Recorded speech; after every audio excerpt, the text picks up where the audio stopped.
કુમારી તો જો કહે છે જગતમાં હું એક જ છું, જગતમાં બીજી ચીજો હોતો હો, એમાં ક્યાં ના હોતો? છ દ્રવ્ય છે, અનંતા જીવો, અનંતા પૂતગલ પરમાણુ, કોણ ના પડે?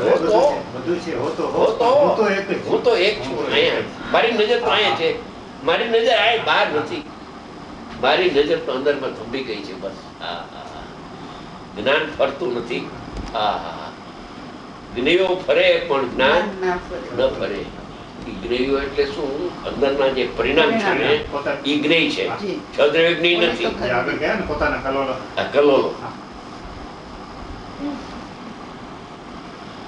એ સમજી ને, પોતાના કલોલો એ જ્ઞેય છે.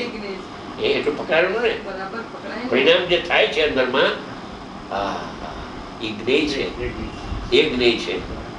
ઈ જ્ઞેયો તો ફરે છે, પરિણામ આવે ને જાય, આવે ને જાય. એના સંબંધીનું જે જ્ઞાન થાય તો અજ્ઞાન છે. પણ આત્માને જે જાણે છે જ્ઞાન, એ ફરતો જ નથી. કેમ કે આત્મા ફરતો નથી.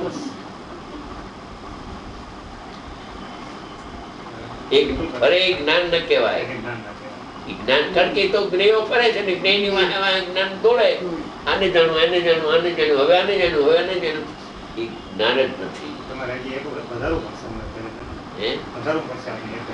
એમ લાગ્યું બોલાવી એક વખત બીજું કઈ નહીં કરી આપણે, બસ આપણે બેસી જશું. હા મમ્મી, આપણે 3 જણા.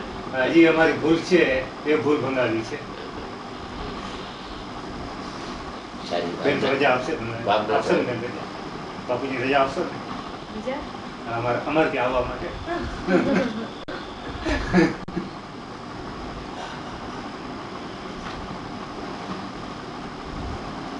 બીજી ચીજ હું તો ભલે હો, પરમાર્થે તેની સાથે મારે જાણવા પડવાનો સંબંધ નથી. જ્ઞાતા જ્ઞેયનો સંબંધ તોડી નાખ્યો. કર્તા કર્મ સંબંધ તો નથી, પણ હું જ્ઞાતા ને આ જ્ઞેય એવો જે વ્યવહાર, એ વ્યવહારને તોડે છે. એ વ્યવહારને તોડે ત્યારે અંદરમાં આવે, ઉપયોગ અંદરમાં જાય. હું આને જાણું છું, એ જ્ઞેયને હું આત્માની જ વાત કરી, એક જ વાત કરી. 45 વર્ષ સુધી, આદિત્ય અંત સુધી વિરોધ થયો હજારો લાખો માણસોનો. વેરો ડગે પણ જ્ઞાની ન ડગે. કહેતા હતા તમારે ફરવું પડશે, આ અમારી વાત ફરવાની નથી એમ કહેતા હતા. ચેલી જો વસ્તુનું સ્વરૂપ જ એવું હોય, પછી શું ફરે? વસ્તુ ફરે કે વસ્તુ ફરે તો વસ્તુ જ્ઞાન ફરે. વસ્તુ જેવી છે એ જ્ઞાનમાં આવી ગઈ ને વાણીમાં એવું આવે. બસ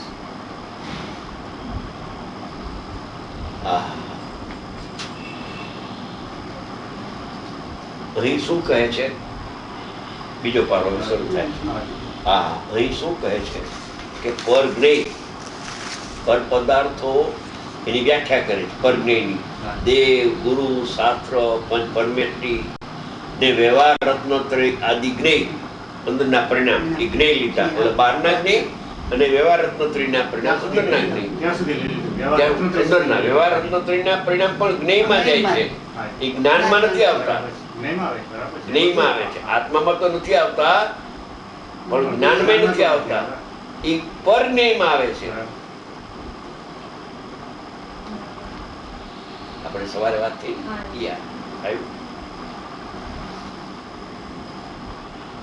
ને વ્યવહાર રત્નોત્તરી આદિ જ્ઞેય.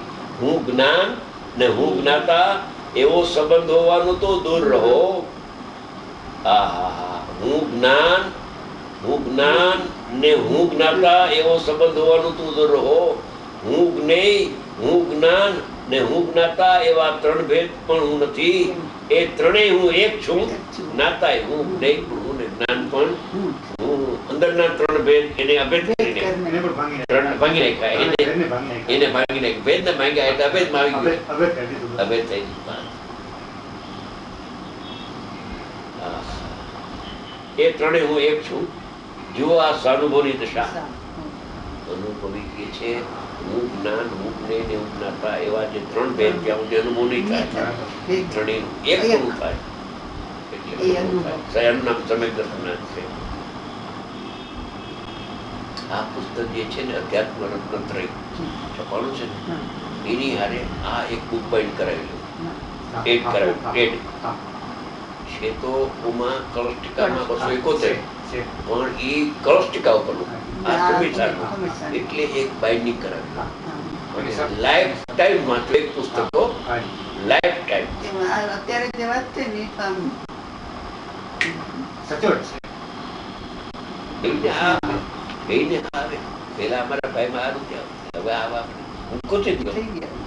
હું પ્રશંસા નથી કરતો, હા, હા, હા. પ્રશંસા નથી બરાબર કરતો, પણ એક પ્રકારની રુચિ જાગી, સ્વરૂપને સમજવાની ભાઈ રુચિ જાગી અને આ ગુરુના વચનમાં હા આવે, સમજી ગયા, એ તો એનું કામ જ થાય, બીજું કાંઈ રુચિ તો જાગી ગઈ જ્યારે વાત માન્ય થઈ ગઈ હતી. ત્યારથી. પણ સમય હા, એટલો નહોતો હજી હા, ઉગાડ્યો. સમયનું કારણ. હવે પકડાય છે વધારે સારું.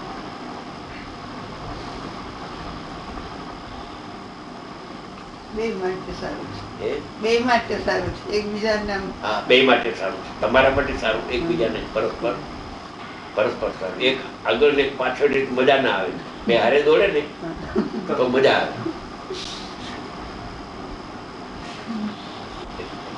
પછી યોગ્યતા અનુસાર કોણ હા, એ વહેલો અરિયન થાય ને પછી પેલું એનો વાંધો નથી. એ એ તો જે થવાકાર છે થવાનું એ છે. કઈ ફરવાનું નથી. એની સાથે સંબંધ એમાં એની હારે આપણે સંબંધ પણ આ તો એક જ વસ્તુ જે છે એનો નિર્ણય કરવાનો છે. નિર્ણય કરવો.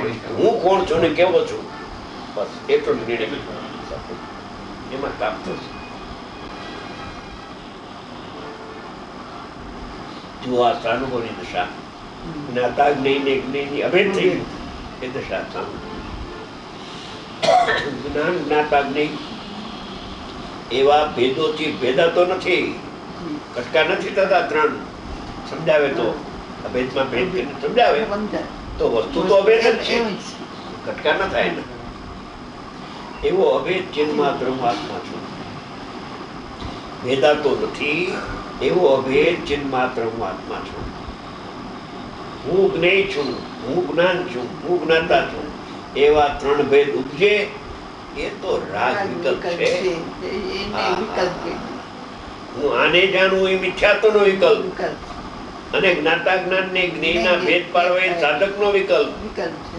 વિકલ્પ છે. સાધક કે વિકલ્પ છે, એમાં શાંતિ નથી, એમાં શાંતિ છે. નિર્વિકલ્પ જોઈએ છે. જોઈએ છે અને એ જોઈએ જોઈએ છે. છે. કારણ કે એનો જે સ્વભાવ છે એ રૂપે ટકે હા, બસ તો બરાબર. બાકી જ્યાં સુધી વિકલ્પની ઉત્પત્તિ થાય હા, છે ત્યાં સુધી એ દુઃખ છે. દુઃખ થાય. એ દુઃખ છે. એ દુઃખ છે. વિકલ્પ છે એ દુઃખ છે. વિકલ્પ આ જ્ઞેય, આ જ્ઞાતા એવા ત્રણ ભેદ દેખાતા. ભેદ હોવા છતાં ભેદ દેખાતા નથી. દૃષ્ટિ અભેદ ઉપર વહી જાય. અભેદ ધ્યેય થાય છે અને અભેદ જ્ઞેય થઈ જાય છે. જી.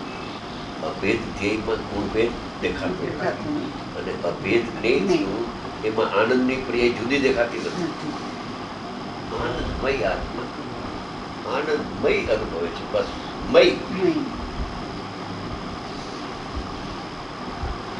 ભાઈ, તારામાં તારું હોવાનું કેવું છે તેની તને ખબર નથી. કેટલો કોણ છો? ધનાઢ્ય છો ને ખબર તું નથી. કોણ છો એ તને ખબર નથી. હા, તું કોણ છો એની તને ખબર નથી. કેટલું અંધારું. પણ લોકના દ્રવ્યો, દ્રવ્ય ગુણ પર્યાયો, ત્રિકાળવર્તી જે અનંતાનંદ છે તે બધાને જાણનારી તારી જ્ઞાનની દશા તે ખરેખર તારું જ્ઞેય છે. એટલે જ્ઞાનની પર્યાય જ્ઞેય છે ખરેખર. પણ જે જણાય છે છ દ્રવ્યો એ તારું જ્ઞેય નથી. બેન, કાઢી નાખો. છ દ્રવ્યો જ્ઞેય નથી, પણ છ દ્રવ્યો જેમાં જણાય એ જ્ઞાન, કે જે જ્ઞાનમાં આત્મા જણાય. આ જ્ઞાનની વાત છે. જી. અજ્ઞાનની વાત, અજ્ઞાની નથી. અજ્ઞાનમાં આત્માને જણાય ને અજ્ઞાનમાં છ દ્રવ્યોને જણાય. જ્ઞાનમાં આત્મા જણાય એટલે છ દ્રવ્ય જણાય એમ કહેવાય. પણ જે જ્ઞાનમાં આત્મા ન જણાય એમાં જ્ઞાન નથી, તો જ્ઞાન નથી તો છ દ્રવ્ય ન જણાય. અજ્ઞાનમાં ન જણાય, જ્ઞાનમાં જણાય. જણાય છતાં એને જાણતો નથી. જાણતો નથી. હા હા, લક્ષ નથી ને એના ઉપર.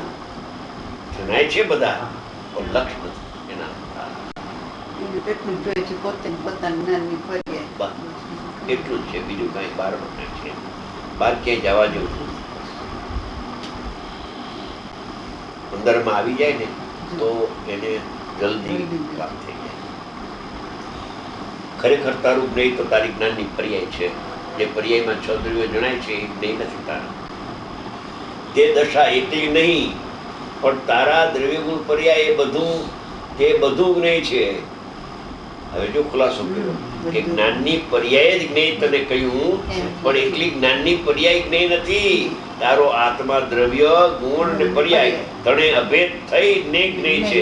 આ તો તને સમજાવવા માટે એમ કહ્યું કે તારી જ્ઞાનની પર્યાય જ્ઞેય છે, 6 દ્રવ્ય જ્ઞેય નથી.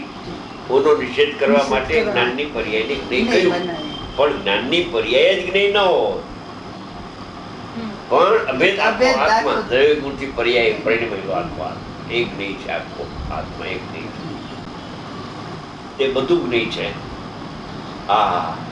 તે સમસ્તનું પોતાનું જ્ઞાન, તે જ્ઞાન, તે સમસ્ત પોતે જ્ઞેય અને પોતે જ્ઞાતા, એ ત્રણેય વસ્તુ એકની એક છે. વસ્તુ આત્મા જ છે. તો જ્ઞાન પણ આત્મા, જ્ઞેય પણ આત્મા ને જ્ઞાતા પણ આત્મા. આત્માથી જુદા ધર્મો નથી. આ એક જ છે. ત્રણ ભેદ નથી. આવી ઝીણી વાત જ્ઞાન, જ્ઞાતા, જ્ઞેય ત્રણેય ભાવો સહિત વસ્તુ માત્ર પોતે એક છે. ચાલો હવે 5 પાનું કાઢીએ. બહુ સરસ મજાની વાત આવે છે અને બહુ સારી વાત આવે છે. સમજ જાય છે અને સમજાતી જાય છે, એમ દેખાય છે. બરાબર સમજાય છે. અમને પણ દેખાય છે કે તમને સમજાય છે, એટલું સારું છે. ખરેખર આ સમજવું કઠોર બહુ છે. આ જે વિષય છે ને એ વિદ્વાનોને નથી બેસતો, ઘણું